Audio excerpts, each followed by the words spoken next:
Hi friends, welcome to my दूजा। Welcome to the live series जो हम लोग अभी के लिए कर रहे हैं।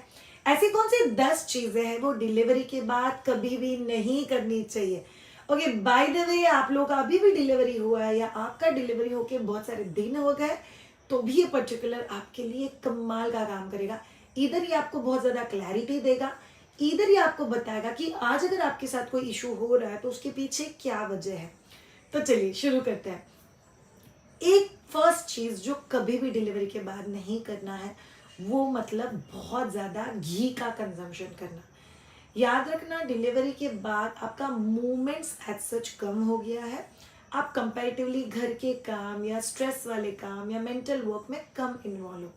अगर आप बहुत ज़्यादा फैट्स का कंजम्पशन करते हो तो आपका वेट गेन जो है वो बहुत जल्दी शूट होता है और फिर उसको कंट्रोल करना काफ़ी हद तक मुश्किल हो सकता है।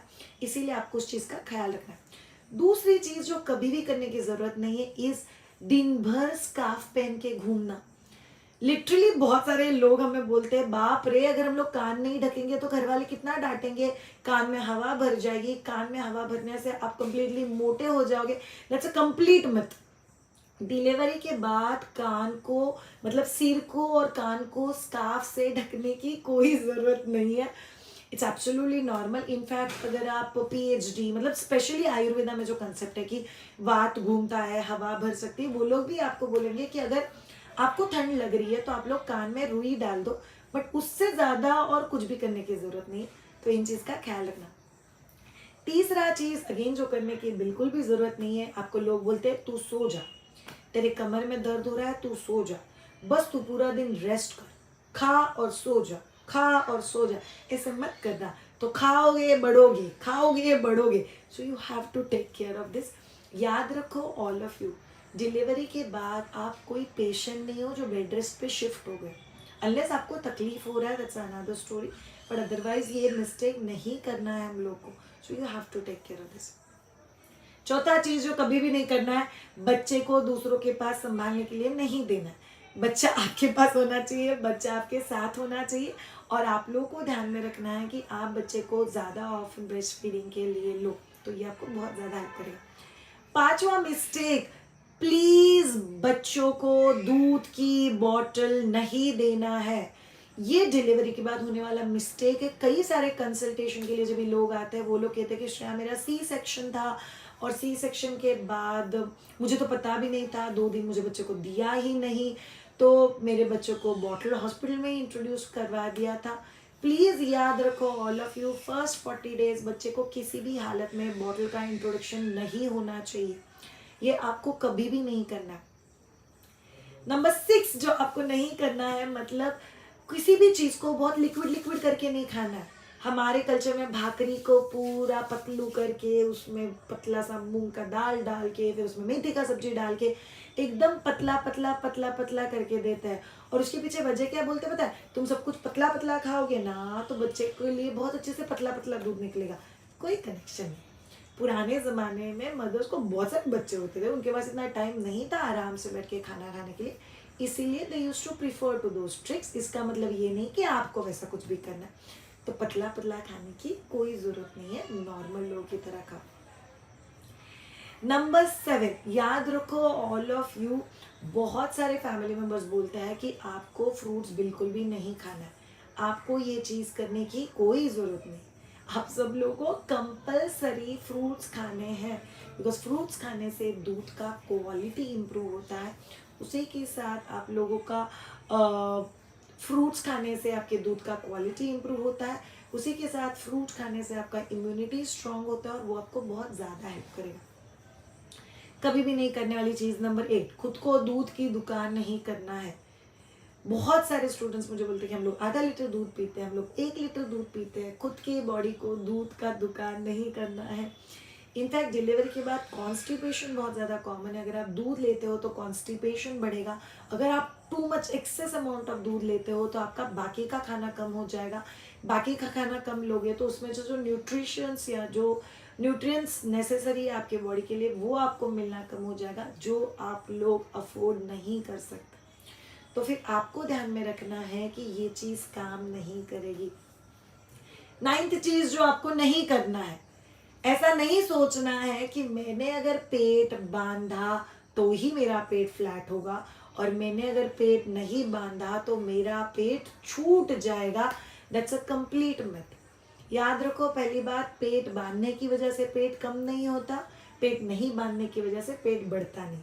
हम लोग पेट इसलिए बांधते हैं बिकॉज आपका पेट बड़ा होता है, उसमें से बच्चा बाहर निकलने के बाद वो पेट सैगी होके लटकता है। उस लटकने की वजह से एक्स्ट्रा सैगिंग हो सकता है, प्लस बैक पेन हो सकता है। इसीलिए हम लोग सजेस्ट करते हैं कि डिलीवरी के बाद आइडियली पेट को बांधो। शायद पेट को बांधने से पेट कम हो जाता है क्या? कोई कनेक्शन नहीं। बट अगर आप पेट को नहीं बांधोगे तो सैगिंग और बैक पेन थोड़ा सा बढ़ सकता है। तो आप पेट क्यों बांध रहे हो? बैक के सपोर्ट के लिए, आपका पेट और भी सैग ना हो इसके लिए। तो इन दो चीज़ों का आपको ख्याल रखना है, and that will actually help you out.